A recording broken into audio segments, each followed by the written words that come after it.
Haunted बस। रात के करीब 11 बज रहे थे।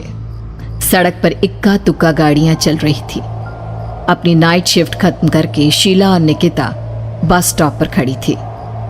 आज तो हमें बहुत देर हो गई।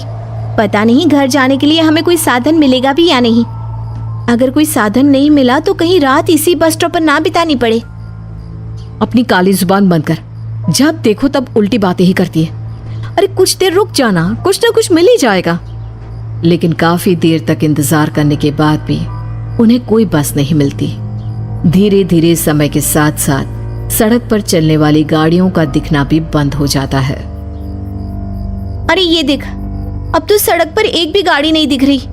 दूर दूर तक गाड़ी और किसी इंसान का नामो निशान नहीं है। एक काम करते हैं, वापस अपने ऑफिस चलते हैं। हम दोनों आज रात वहीं गुजार लेंगे। देख, तुझे अच्छी तरह पता है 10 बजे के बाद चौकीदार ऑफिस के मेन गेट पर ताला लगाकर अपने घर चला जाता है। ऑफिस जाने का कोई फायदा नहीं है। इस सुनसान सड़क को देख मुझे बहुत घबराहट हो रही है।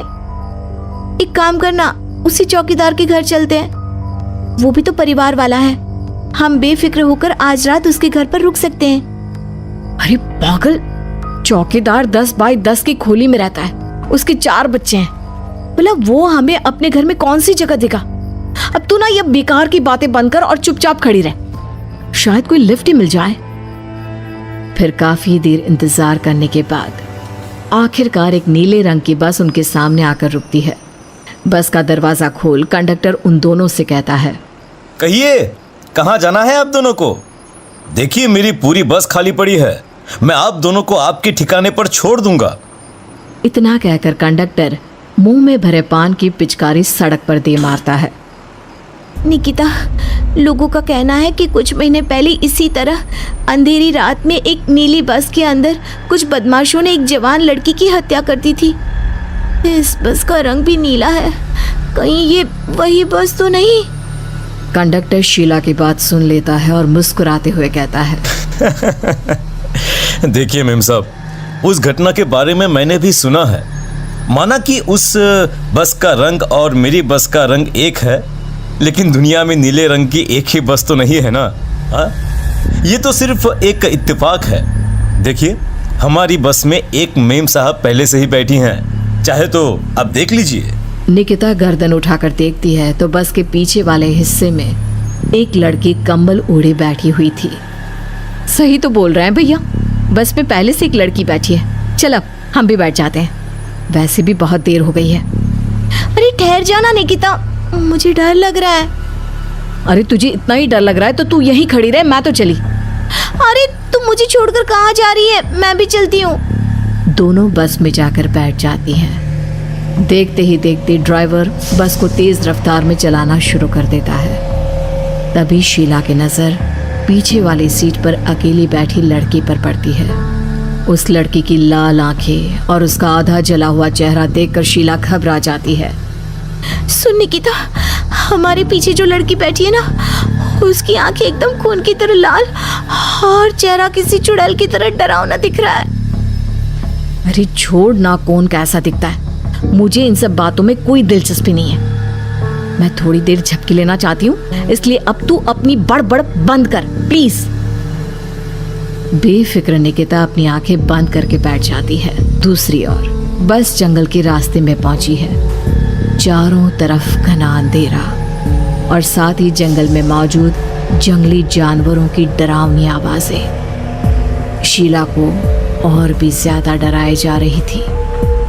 थोड़ी ही देर में बस एक बरगद के पेड़ के पास से गुजरती है। तभी अचानक बरगद की डाल पर बैठी एक बिल्ली कूदकर खिड़की के रास्ते शीला की गोद में आ गिरती है। मर गई रे, बचाओ मुझे, कोई बचाओ। शीला के चिल्लाने की वजह से निकिता की आंख खुल जाती है और वो भी घबराकर इधर उधर देखने लगती है। तभी पीछे वाली सीट पर बैठी लड़की उठकर शीला के पास आती है और बिना कुछ कहे उस बिल्ली को शीला की गोद से उठा उसे सहलाते हुए अपनी गोद में लेकर वापस अपनी सीट पर जाकर बैठ जाती है। अरे शीला, तू तो बहुत ही डरपोक है। जरा जरा सी बात पर उछल पड़ती है। मैं कल से अकेले ही सफर करूंगी। अरे मैं क्या करूं? वो बिल्ली अचानक मेरी गोद में आ गिरी। अपनी बकवास बंद कर और मुझे चैन से सोने दे। इस तरह शीला को डांटकर निकिता फिर सो जाती है। पर तभी अचानक एक झटके से ब्रेक लगाकर ड्राइवर बस को रोकता है। शीला खिड़की से बाहर झांक कर देखती है तो उसे सड़क के किनारे एक काला आदमी खड़ा दिखाई देता है। उसकी बड़ी बड़ी दाढ़ी और अजीब से कपड़े देखकर शीला को घबराहट होने लगी। क्या हुआ ड्राइवर भैया, आपने बस क्यों रोक दी? अरे वो देखो, वहाँ वो सड़क के किनारे एक आदमी खड़ा है, उसी के लिए मैंने बस रुकवाई है। शीला निकिता को धक्का देकर नींद से जगाती है। अरे अब क्या हुआ? वो देख, सड़क किनारे कितना डरावना आदमी है। उसका अजीबोगरीब हुलिया देखकर लगता है जैसे कोई शैतान खड़ा हो। अब शीला की तरह निकिता भी उस आदमी को देखकर थोड़ा डरने लगती है। कंडक्टर, क्या तुम उस आदमी को बस में चढ़ाने वाले हो? उसे देखकर हमें डर लग रहा है, उसे बस में मत चढ़ाओ। अरे डरने की कोई बात नहीं है मेम साहब। ये आदमी जंगल के पीछे वाले गांव में रहता है। ये रोज इसी वक्त मेरी बस में बैठकर पड़ोस वाले गांव में जाता है। और वैसे भी ये बेचारा गूंगा है। अगर आप लोगों को डर लगता है तो मैं इसे ड्राइवर के बगल में बिठा देता हूँ। ओह अच्छा, ठीक है। फिर कंडक्टर का इशारा पाते ही वो आदमी बस में सवार हो जाता है। ड्राइवर दोबारा एक्सीलेटर पर जोर देकर बस को आगे बढ़ाता है। थोड़ी ही देर में बस एक घाटी पर चढ़ती है। बस के एक तरफ गहरी और डरावनी खाई थी, पर ड्राइवर को इस बात से कोई फर्क पड़ता नजर नहीं आ रहा था। वो लगातार बस की रफ्तार बढ़ाकर बस चलता जा रहा था। ड्राइवर भैया, आप देखते नहीं क्या बगल में इतनी गहरी खाई है? बस की रफ्तार लगातार बढ़ाए जा रहे हो, थोड़ा धीरे चलाओ ना। अरे मेम साहब, घबराने की कोई बात नहीं है। ये तो मेरा रोज का काम है। मैं तो यहाँ इसी रफ्तार से बस चलाता हूँ।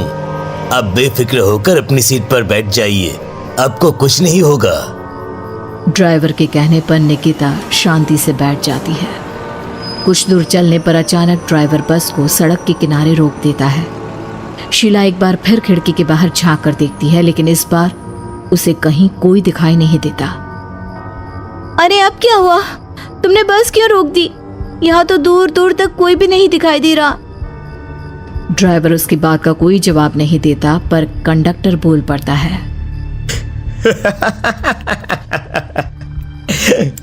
ये हमारी फेवरेट जगह है।